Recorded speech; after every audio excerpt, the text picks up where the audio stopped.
Magluto ako ng chicken max. Papakuluan ko lang yung chicken. Ang mga ingredients naman, laurel, bawang, patis, paminta, lemongrass.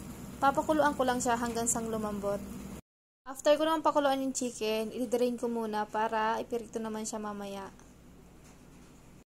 After ma-drain yung chicken, piniprito na. Deep fry lang dapat. Sotanghon soup. Ito na yung max chicken. May garnish na banana, kamote, crispy pata, ginataang isda,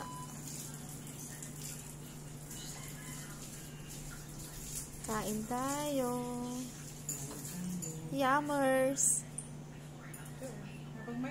Siyempre, rice is life. Meron din pizza, Domino's Pizza.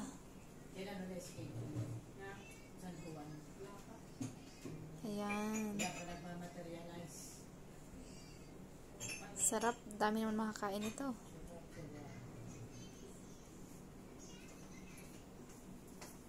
Thank you, Lord, for the blessing.